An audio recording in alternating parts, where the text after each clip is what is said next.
A reading from the Life of Christ by Fulton J. Sheen. Some things in life are too beautiful to be forgotten, and there can also be something in death that is too beautiful to be forgotten. That is why we have a Memorial Day, to recall the sacrifices of our youth for the preservation of freedom. Freedom is not an heirloom, but a life. Once received, it does not continue to exist without it. As life must be nourished, defended, and preserved, so freedom must be repurchased in each generation. What Washington won had to be re-won by Lincoln, then won again in World Wars I and II. All the blood that crimsoned Valley Forge and Bunker Hill and Gettysburg, that reddened the soil of France, the Pacific Islands, and Korea, cries out like Abel's blood for remembrance. Our hearts, knowing that we live because they died, answer their mute pleas by instituting a Memorial Day to recall in prayer and reverence the sublime truth that greater love than this no man hath, that he laid down his life for his friends. These youths, however, were not born to die. Soldiering was an interruption to their summons to live. Neither they nor their parents willed that their ship of life would be sunk so soon after launching into the sea of life. In this, all men differ from our blessed Lord, who came into this world to die. Even at his birth, his mother was reminded that he came to die, as the wise men brought myrrh for his burial. Never before did any mother see death wrap its arms so quickly around the newborn babe. Never before did the shadow of the cross fall so quickly on a crib. When he was still only an infant, the old man Simeon looked into the face of him and said that he was destined to be a sign to be contradicted, a signal that would call out the opposition of the deliberately imperfect. The mother, on hearing that word contradicted, could almost see Simeon's arms fade and the arms of the cross take their place to wrap her son in death. Before 2 years of his life had been lived, King Herod sent out horsemen to decapitate him. Since then, our divine Lord came to die. It was fitting that there be a memorial of his death. If we keep a memorial of soldiers who died that we might be free from political oppression, then should not the divine soldier have a memorial for preserving us from the spiritual tyranny of sin? Since he is God as well as man, and since he never spoke of his death without speaking of his resurrection, should he not himself institute the precise memorial of his own death, and not leave it to the chance recollection of men? And that is precisely what he did on the night of the Last Supper. But this memorial was instituted, and this is important, not because he would die like a soldier and be buried, but because he would live again after the resurrection.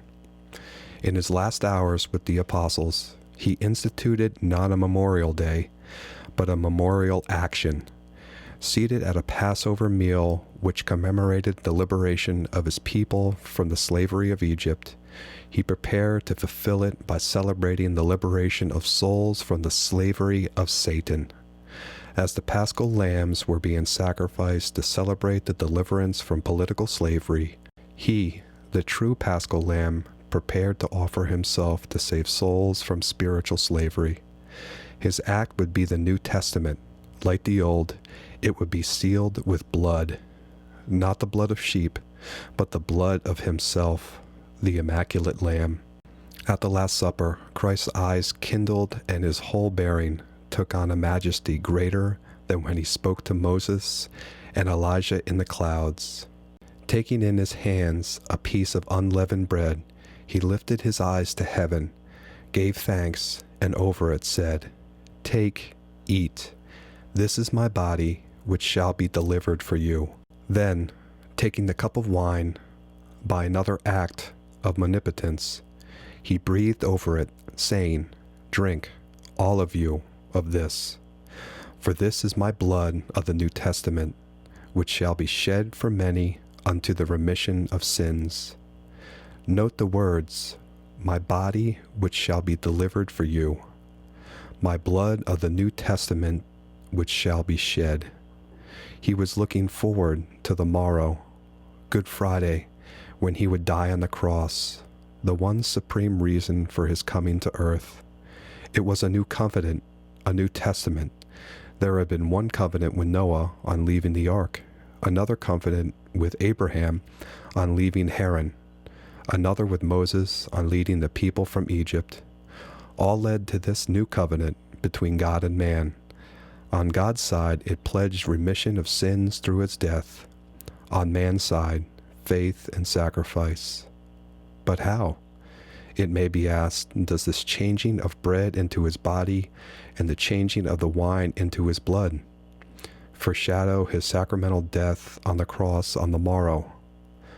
Our Lord did not consecrate the bread and wine together, but separately.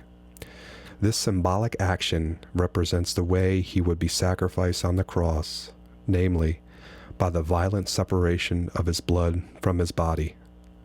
His passion and his sacrifice were the beginning. On the morrow of the cross, he would be upright as a priest and prostrate as a victim offering himself for the sins of the world. But because our Lord's memorial was not instituted by us, but by him, and because he could not be conquered by death, which is a penalty for sin, but would rise again in the newness of life, he willed that he would now look forward to his redemptive death on the cross, so all the Christian ages until the consummation of the world should look back to it, the crucifixion, in order that they would not reenact the memorial out of whim or fancy. He gave the command, do this for a commemoration of me. That is, announce my redemptive death until I come again.